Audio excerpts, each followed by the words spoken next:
मारे जाते हैं साधु जिन्हें तुम भगवान कहते हो, उन्हीं की रक्षा कराने में तुमसे आज आया हूँ। ओ जैन वीर तेरे नाम एक संदेश लाया हूँ। मैं इन्हीं पंक्तियों से कहना चाहता हूँ कि हमारे मंदिर लगातार कब्जाए जा रहे हैं।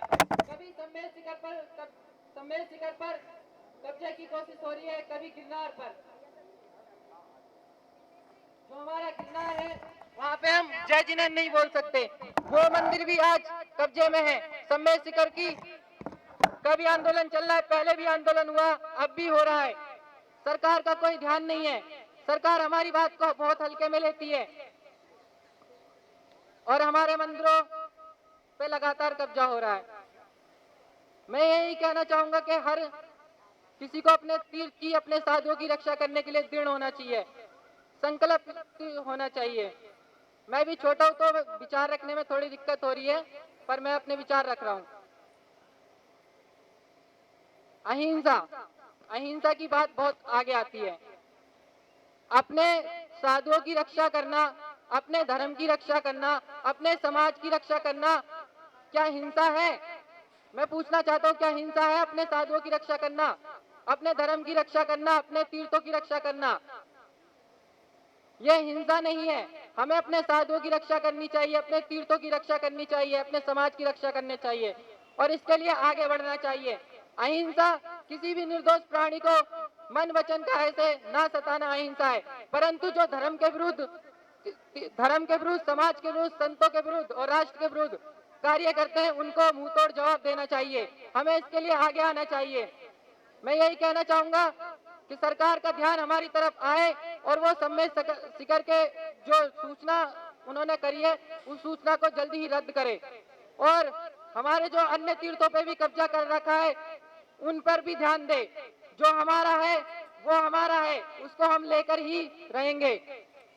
इन्हीं विचारों के साथ में अगर किसी को कुछ गलत लगा हो तो मैं क्षमा चाहता हूँ। जय जिनेंद्र। गौ माता पे भी मैं बोलता हूँ, क्यों कटती हैं गऊ प्यारे जिन्हें तुम माता कहते हो, क्यों कटती हैं गऊ प्यारे जिन्हें तुम माता कहते हो, उन्हीं के प्राणों की रक्षा कराने तुमसे आया हूँ। वो जैन वीर तेरे नाम एक संदेश लाया हूँ, तो किन वीरों का वंशज है बताने तुझको आया हूँ। हुए थे भरत और बाहुबली वो दिव्य शक्तिशाली, हुए थे ऋषभ आदिनाथ महावीर स्वामी, उन्हीं की दिव्य गाथाएं सुनाने तुझको आया हूँ। वो जैन वीर तेरे नाम एक संदेश लाया हूँ। जय जिनेंद्र। गलत तो बोला कुछ तो क्षमा। बहुत सुंदर विचार दीपक जी के। दीपक जी बहुत अच्छा कार्य कर रहे हैं। बंथला में एक थोड़ी सी जगह है जो मंदिर कई वर्षों से बीच में रुका हुआ है और वहां पे एक संत विजय सागर जी विराजमान है और इन्होंने अभी एक जैन रक्षा दल बनाया है। बहुत बहुत धन्यवाद दीपक जी का। और जिनको अपने विचार रखने हैं, पवन जैन जी ने बहुत अच्छे विचार रखे। अब वो गाइड करेंगे कि अब अगला विचार किस कौन रखेंगे। जिन्होंने हम सबको प्रेरणा दी है और ऐसा अच्छा कार्य लेके चले हैं, कोई बयान रखेंगे अपना विचार? त्रिलोक भाई जी जो बहुत देर से हम सबके फोटो भी खींच रहे हैं और वे अपने विचार रखेंगे। बहुत ही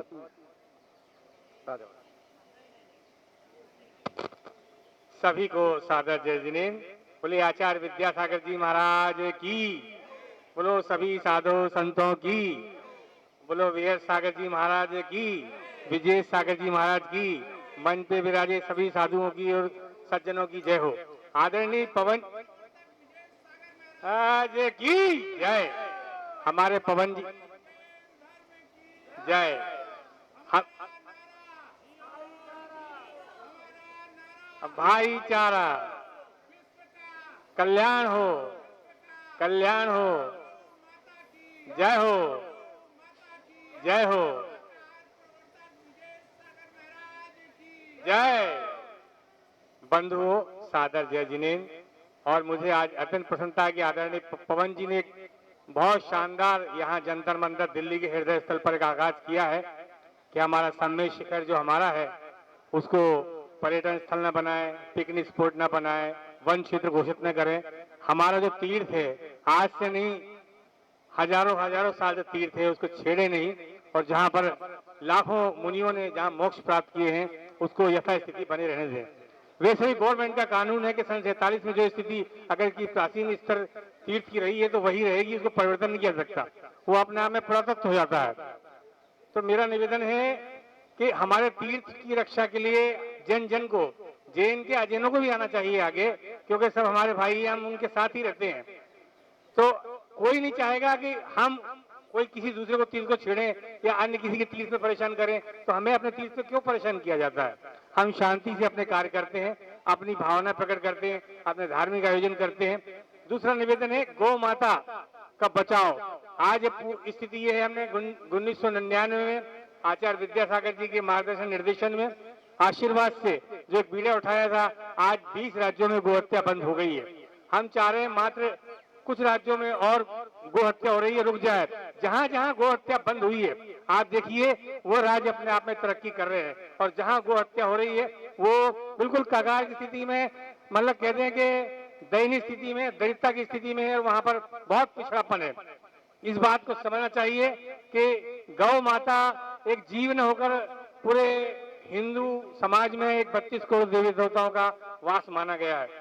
साथ ही अगर किसी बच्चे की मां गुजर जाए तो गौ माता एक ऐसी माता है कि उसके बच्चे को उसका दूध पिलाकर पाला जाता है, वही सुपाच्य है, जनरली कहा भी जाता है। और आजकल तो गाय को पालना कोई महंगा नहीं रह गया है। आजकल गोबर का, गौमूत्र का, इन सब का आपको मूल्य मिलता है। अगर गाय दूध नहीं भी देती है तो काटने योग्य बिल्कुल नहीं हो सकती, जैसे आपके बुजुर्ग माता पिता। इसलिए आप निश्चिंत रहें, गायों को पालें। और मैं कहना चाहता हूँ कोई आदमी अपने घर पे गाय नहीं पालना चाह सकता है तो जो गौशालाएं चल रही हैं वहां उनकी मदद करे, गाय के नाम पे एक रोटी निकाले, और गाय का एक स्टेचू या फोटो अपने घर में अवश्य रखे, क्योंकि गाय जहां वास करती है वहां पे वास्तु दोष समाप्त हो जाते हैं, और घर की उन्नति, बच्चों की प्रगति और शिक्षा में ये सब प्रकाश होता है। तब मेरा निवेदन है कि हम गुरुदेव को सुनना चाहेंगे जब हमारे आदरणीय पवन जी व्यवस्था बिठाएं, क्योंकि गुरुदेव इस भीषण गर्मी में पद विहार करते, जहां हम जूतों में भी पैदल नहीं चल पाते, वहां नग्न पैर से नग्न स्थिति में आप देख के चल के आ रहे हैं, अपने आप में धन्यवाद गुरुवर है। हम चाहेंगे आदरणीय पवन जी ऐसी व्यवस्था बनाए ताकि गुरुदेव का भी सबको लाभ मिले प्रवचन का, और हमें मार्गदर्शन मिले। धन्यवाद। जय जिनेन्द्र। बहुत सुंदर विचार रखे भाई ने।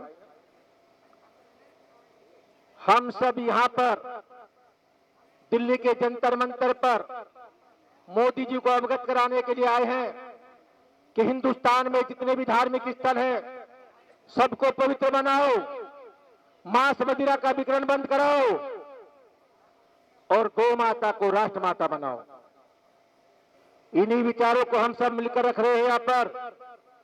अब अगले विचार में विजेंद्र जैन जी हमारे बीच में।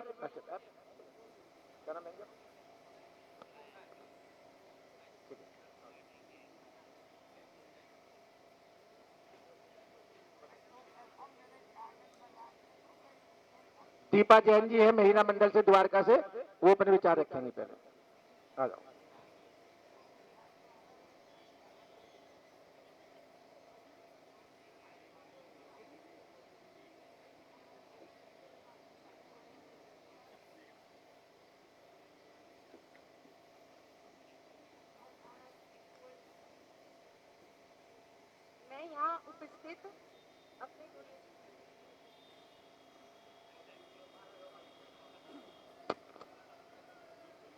मैं यहाँ उपस्थित अपने पूज्य गुरुदेव को नमस्ते कहती हूँ, और यहाँ उपस्थित सभी को जय जिनेन्द्र कहती हूँ।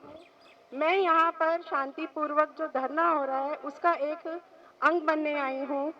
मैं ये चाहती हूँ हमारा समेश शिखर जी, जो बहुत बड़ा जैनियों का तीर्थ है, यहाँ पर कोड़ा कोड़ी मुनि मोक्ष गए हैं और हमारी आस्था है यहाँ पर बड़ी। हम यहाँ पर जब जाते हैं दर्शन करने तो हम नंगे पैर जाते हैं, हम कोई पानी नहीं पीते, कुछ खाते नहीं हैं। ये हमारा बहुत बड़ा आस्था का है। और हम यहाँ पर बच्चों को भी लेके जाते हैं तो वो भी कुछ नहीं खाते पीते हैं। इससे हमारी बहुत बड़ी आस्था, और ये कई सालों हजारों सालों से हमारा तीर्थ क्षेत्र है। तो मैं यही कहना चाहती हूँ कि यहाँ पर कोई भी अन्य गतिविधियां ना होए, वहाँ पर आकर कोई दूसरे लोग आकर के उसको, जो हमारी आस्था है उसको नष्ट ना करें, वो हमारी आस्था को बने रहने दें और हमारे तीर्थ को तीर्थ ही रहने दें, उसको नष्ट ना करें। दूसरा यहाँ पर उद्देश्य है गौ माता का। गौ माता को गौ माता इसलिए कहते हैं क्योंकि उसमें 33 करोड़ देवी देवता वास करते हैं और उनके पास जहाँ भी वो होती हैं नेगेटिविटी दूर रहती है। अगर किसी को डिप्रेशन हुआ है तो कहते हैं गौ माता पे को सहलाओ तो उनका डिप्रेशन खत्म हो जाएगा।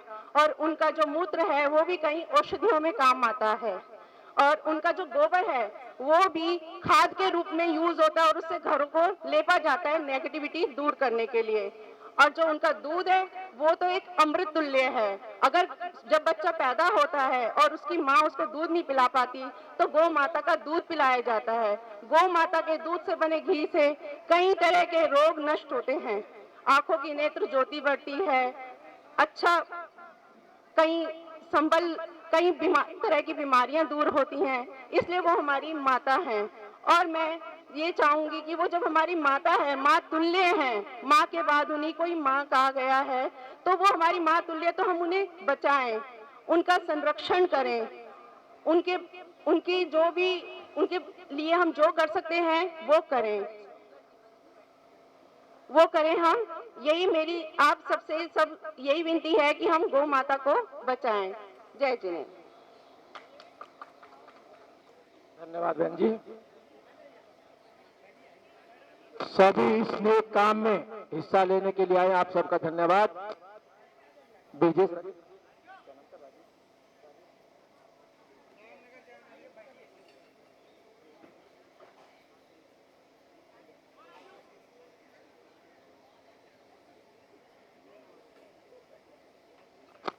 अभी बहन ने बहुत अच्छे विचार रखे। अब हमारे बीच में विजेंद्र जी हैं, वो अपने विचार रखेंगे।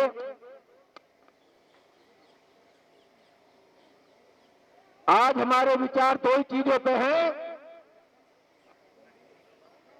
कि धार्मिक स्थल को पवित्र बनाओ और गौ माता को राष्ट्र माता बनाओ। भाई साहब,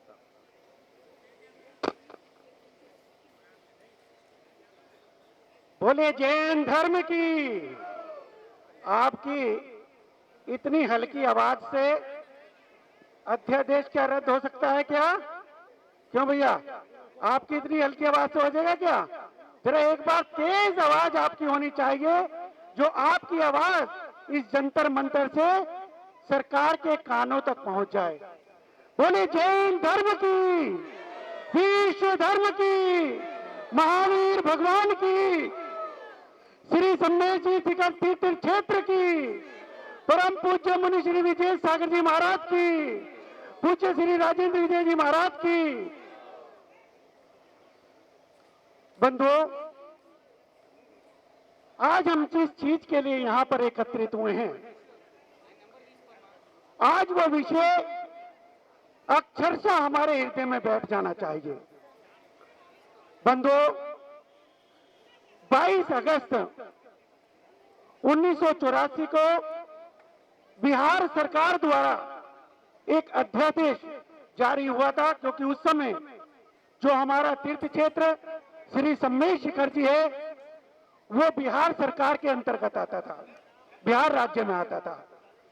तो उस समय वहां की तत्कालीन बिहार सरकार ने 22 अगस्त 1984 को एक अध्यादेश, एक अधिसूचना वहां पर जारी की, जिसमें उस पार्श्वनाथ तीर्थ क्षेत्र को एक भाग को वन्य जीव अभयारण्य घोषित किया। इस वन्य जीव अभयारण्य के माध्यम से हमारे उस परम पवित्र तीर्थ क्षेत्र को, जहां पर उस 27 किलोमीटर की यात्रा हम लोग नंगे पैर रात्रि को चढ़ते हैं और उस 27 किलोमीटर की यात्रा हम करते हैं, उस परम पवित्र क्षेत्र को हम जिस रास्ते से जाते हैं, हम पूरे रास्ते कुछ खाते नहीं, कुछ पीते नहीं और केवल भगवान का गुणगान करते हुए, उन भगवानों का जहां पर एक नहीं 24 तीर्थंकरों में से 20 तीर्थंकर जहां से मोक्ष गए, जहां से अनंत अनंत ऋषि मुनियों ने अपनी कर्म भूमि बनाया, त्याग और तपस्या के माध्यम से जो हमेशा आगे रहे, जिन्होंने उस पवित्र भूमि से निर्वाण को प्राप्त किया, ऐसी उस पवित्र भूमि पर भारत सरकार ने भी 2 अगस्त 2019 को पुनः पारसनाथ वन्य जीव अभयारण्य ये प्रस्ताव पारित कर और एक अध्यादेश जारी कर दिया। दिनांक अभी कुछ ही दिनों पहले 6 तारीख को इसी मंच से एक धरना आयोजित किया गया था विश्व जैन संगठन के माध्यम से। वहां पर भी मैंने एक बात कही थी और आज पुनः वही बात दोहराना चाहता हूं कि बंधुओं, अगर हमारे शरीर से किसी एक भाग को काट दिया जाए, हमारे शरीर से एक हाथ निकाल दिया जाए, एक पैर निकाल दिया जाए या एक आंख निकाल दिया जाए, तो क्या हमको वो स्वीकार होगा? क्या तेरा हाथ खड़े करके बता दो, स्वीकार होगा क्या? अगर जब हमें अपने शरीर से कोई भी हमारे एक अंग को निकालने के बाद वो स्वीकार नहीं है, तो हमें उस परम पवित्र तीर्थ क्षेत्र के लिए उसके भाग को वन्य जीव अभयारण्य के माध्यम से घोषित कर देना, उस परम पवित्र तीर्थ क्षेत्र को पर्यटन स्थल घोषित कर देना, वो भी हमें क्या स्वीकार है? क्या जरा हाथ खड़े कर दो जल्दी, स्वीकार है क्या? किसी को स्वीकार हो तो बता दीजिए। जब हमें स्वीकार नहीं है तो भारत सरकार या राज्य सरकार क्यों उस तीर्थ क्षेत्र के पीछे पड़ी है? बंधुओं, वो परम पवित्र क्षेत्र तो है कि जहां पर हमारे शास्त्रों में लिखा है कि भाव सहित वंदे जो कोई, ताई नरक पशुगति नहीं हुई। किसी तीर्थ क्षेत्र की वंदना करने से हमें नरक गति और पशु गति से भी छुटकारा मिल जाया करता है। क्या उस तीर्थ क्षेत्र को हम इतनी आसानी से खोने देंगे? अरे हम तो उन जले हुए बैठे हुए हैं कि हमने जहां पर नेमिनाथ भगवान मोक्ष गए, जहां पर इतने ऋषि मुनि मोक्ष गए, ऐसे परम पवित्र क्षेत्र गिरनार जी को हमने खो दिया। लेकिन अब चूंकि हम जाग चुके हैं, हम भारत सरकार से, हम वहां की सरकार से, राज्य सरकार से एक निवेदन करना चाहते हैं कि हमें अपने क्षेत्र को पर्यटन स्थल घोषित नहीं करवाना। वो परम पवित्र क्षेत्र है, तो हम ये चाहते हैं कि उस क्षेत्र की पवित्रता बनी रहे। जो ऋषि मुनि हमारे वहां पर तप और त्याग से अपनी साधना करते हैं, आज आप देखिए कि इस 45 डिग्री सेल्सियस की गर्मी में हमारे मुनि बैठे हुए हैं, जिनके तन पर कोई वस्त्र नहीं है, जिनके पाँव में चप्पल नहीं है, जिनका कोई बैंक अकाउंट नहीं है, जिनके पास कोई वस्त्र नहीं, वो आज भी अपने तीर्थ क्षेत्र की रक्षा के लिए अनेकों किलोमीटर से यात्रा करते हुए आज हमारे बीच यहाँ पर विद्यमान है। एक बार जोरदार तालियों से हम गुरु साधु के चरणों में वंदन करें। हम चाहते हैं कि अभी भाई पवन जी ने ये बीड़ा उठाया, हमारे क्षेत्र में हमारे जैन धर्म को एक नहीं अनेकों संस्थाएं हैं, चाहे दिगंबर जैन महासभा की बात करें, दिगंबर जैन महासमिति की बात करें, दक्षिण भारत जैन महासभा की बात करें, या और भी ग्लोबल महासभा की बात करें, और भी बहुत सारी संस्थाएं ऐसी हैं जो हमारी इस संस्था हमारे सम्मेद शिखर के लिए जागृत हैं। परंतु अपने घर पर बैठकर अब हमें काम करना नहीं चाहिए। अगर हम आज चेत जाते हैं तो हमारी बात हिंदुस्तान के कोने कोने तक जाएगी, सरकारों तक जाएगी, और जब सरकार तक जाएगी तो मुझे पूर्ण विश्वास है कि जो अध्यादेश उन्होंने लागू किया है, खासकर 2 अगस्त 2019 का जो अध्यादेश है, वो उसको अविलंब निरस्त करेंगे। इस विषय में जो हमारे भारत सरकार में अल्पसंख्यक विभाग है, उसमें भाई जिनप्पा जी गुंडे जो कि हमारे जैन समाज के प्रतिनिधि हैं, उन्होंने भी इस विषय में माननीय मोदी जी को और जो वहां के यादव जी हैं जो इस वन्य जीव और इस सारे मंत्रालय को देखते हैं, उनको भी पत्र लिखा है। मेरी भी उनसे पिछले सप्ताह लगभग आधा घंटे चर्चा हुई है और उन्होंने हमें विश्वास दिलाया है कि मैं भी इस कार्य में लगा हुआ हूं और अल्पसंख्यक विभाग के माध्यम से मोदी जी तक अपनी बात पहुंचा दी है और अमित शाह जी तक भी अपनी बात पहुंचाई है। और जल्दी जब समाज सब एकत्रित होगी तो अवश्य ही ये जल्दी से जल्द ये अध्यादेश निरस्त होगा। मैं पुनः आज गुरुदेव के चरणों में, हमारे संत यहाँ पर उपस्थित हैं, उनके चरणों में निवेदन कर रहा हूं कि आपकी त्याग और आपकी तपस्या हम कभी व्यर्थ नहीं जाने देंगे। सारा जैन समाज एक है और हम बेशक आज यहाँ पर संख्या में कम हो, लेकिन संख्या में कम आने का मतलब ये नहीं होता कि हमारी बात वहां तक नहीं पहुंचेगी।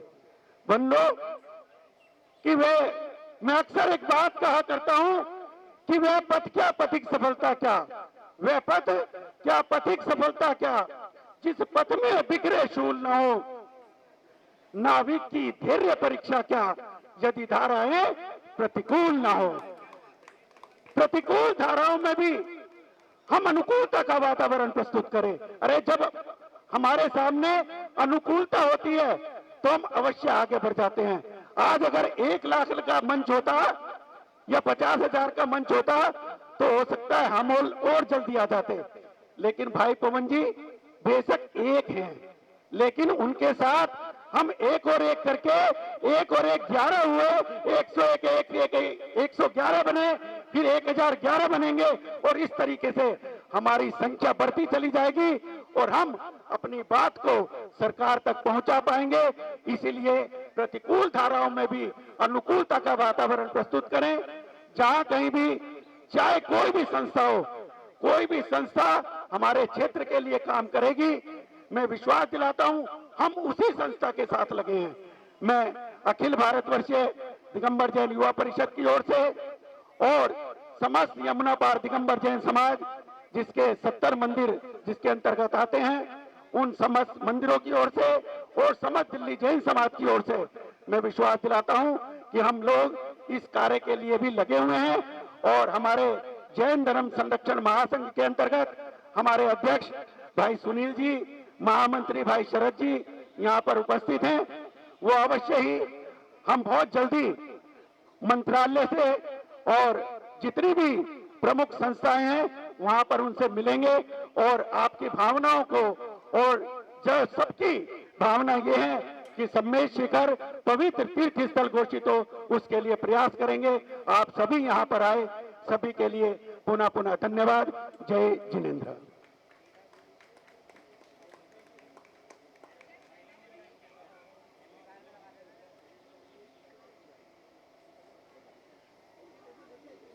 बहुत ही सुंदर वक्तव्य किया। अब कबूल नगर से हीरा दीदी हैं, वो भी अपने विचार रखेंगी, आ जाएंगे। कबूल नगर से हीरा दीदी, आवाज आ रही है जी? ठीक है, आ जाए बंदी। महिला मोर्चे के अध्यक्ष हैं कपिल नगर से, आ जाए जी।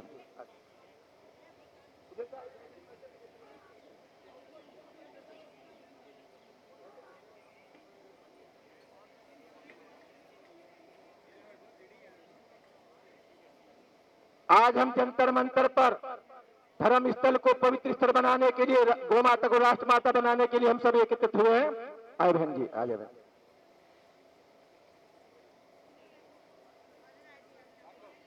श्री महावीर भगवान की सम्मेद शिखर क्षेत्र की, जैसा कि सभी को पता है, सम्मेद शिखर जी जब हम छोटे थे जब से सुनते आ रहे हैं कि इसके कण कण में भगवान विराजमान है और ये हमारा बहुत प्राचीन सिद्ध क्षेत्र है और आगे भी रहेगा। बस हम जैनों को साथ देना है। मैं पिछली बार भी यहाँ आई थी जब एक बहुत अलग उत्साह नजर यहाँ आ रहा था आज भाई साहब का कहना कि कुछ कम है, लेकिन जितने कम होते हैं उनमें ज्यादा जोश होता है। एक बार सब जोरदार जयकारा लगाइए। सम्मेद शिखर हमारा है, सम्मेद शिखर बचाना है। सम्मेद शिखर जी की एक छोटी सी यात्रा करते हैं। सम्मेद शिखर मुनियों का नगर है, सम्मेद शिखर मुनियों का नगर है, स्वर्ग में जाने की पहली डगर है, स्वर्ग में जाने की पहली डगर है। रोज रोज वहां जाकर के देखो, करता है कोई ना कोई यात्रा यात्रा यात्रा। सम्मेद शिखर मुनियों का नगर है, स्वर्ग में जाने की पहली डगर है। रोज रोज वहां जाकर के देखो, करता है कोई ना कोई यात्रा यात्रा